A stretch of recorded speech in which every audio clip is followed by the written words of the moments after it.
Hi folks. So, I did a video recently, or I've done videos recently, saying about changing is incredibly hard to do. But something that just came to me is that, yeah, it's no easier at all. No easier, probably even harder for most people than it is for people to give up a drug addiction such as crack or heroin when they've been addicted to that thing for about 5 or 6 years.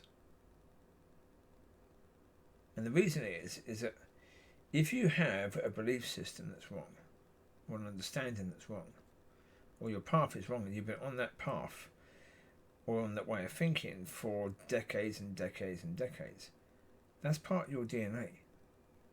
It might be part of your mind DNA, but it's still part of your DNA. It's part of who you are as a person. And to have that cut out of you,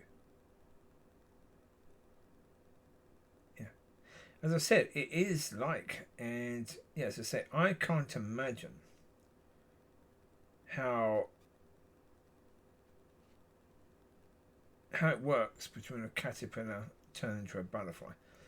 I think there must be something in that cocoon where the caterpillar has some sort of injection where it doesn't feel any pain, because you imagine how excruciatingly painful that would be. If you could feel that pain, imagine just how excruciatingly painful that would be, that your DNA is changing. We've seen movies where sometimes you see that, and in the movies that person is going through absolute hell. Right? It's the worst thing imaginable, because the whole of your insides are being changed. Ugh.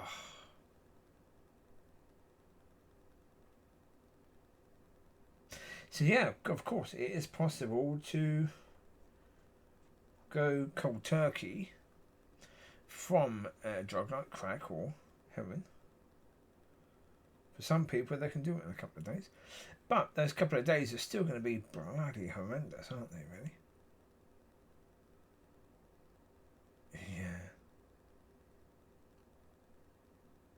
Yeah. Undescribable. And that's why, look, the reality is, I say to people, you've got to go to God, because the reality is, if you think the devil hasn't got you, look at the reality, look at the picture. Ask God to show you the true picture, your true picture. Ask God to show you your true picture.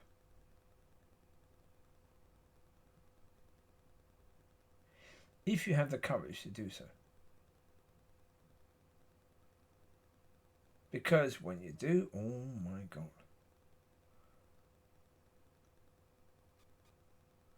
Because as I say, the reality is in churches now, they won't speak about fruit. They won't speak about any of that. And the reason they won't speak about it is because to speak about it, well, yeah, that's to say that people are wrong. But again, excuse me, you want to tell people they're sinners, that they're failure, that they are a failure, but you can't say they're wrong? That sounds a bit weird, doesn't it? But that's church. It doesn't make sense. No.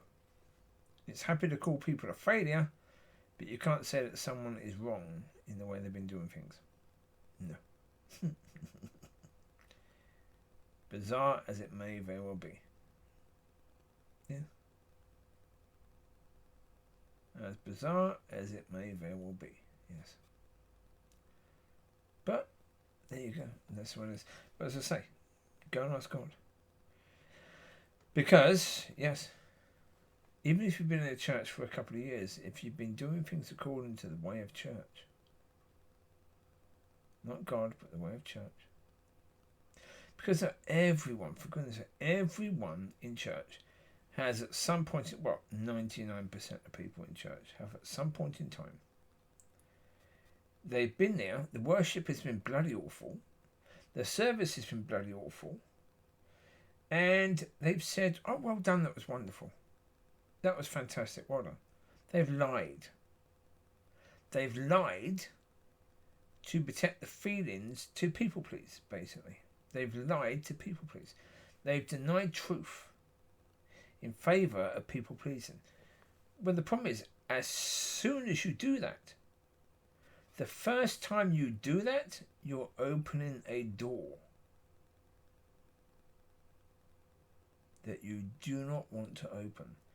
As I say, most in church have opened that door a long time ago and kept on going. That's the reality. They've kept on going. Well, as I said, delusion of church, where you can't speak truth about church. You have to, say it's wonderful. The pastor's brilliant. His services are brilliant. The worship's absolutely amazing. Even though none of that is true. None of it. Like Manuel, when he was in charge of the community church of Manuel at the time in Elgin, he used to say this is a teaching church.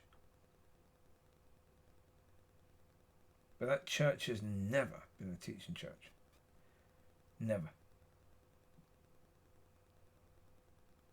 But people believed it and people encouraged that understanding that this is a teaching church. Even though he was not a teacher. And even to this day, that church is not a teaching church. That church has never really had a teacher. That church has never really had anyone led by God. Well, you'd know because of the way it is right now.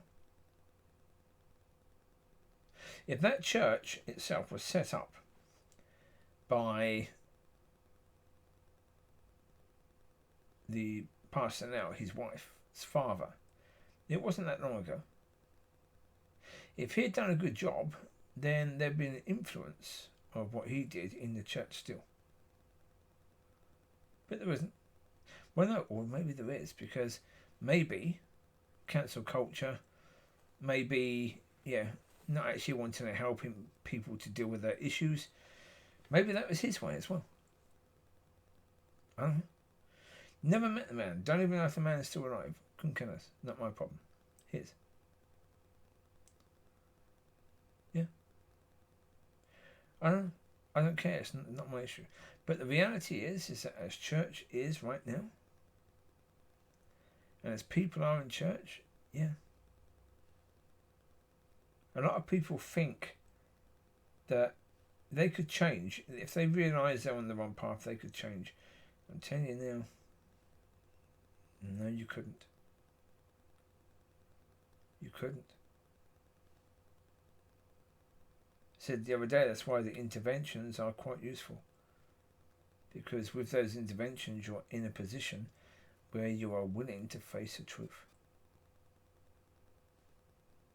Because of the harshness of the interventions, you are willing to face the truth of your reality.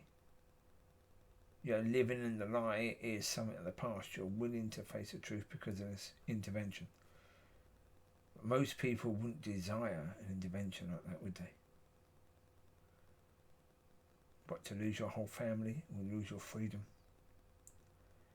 because of an awful thing that you've done. No. Most people don't want that sort of intervention, do they? No. Look at Saul. Saul had an intervention, didn't he? He was on the way to stone more Christians. And on the path, he had an intervention. His whole being was changed. Even his name was changed.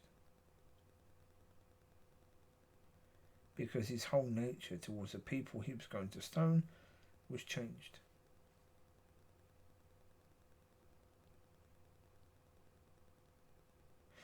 So, I wish you well. Maybe you can have an intervention like Saul.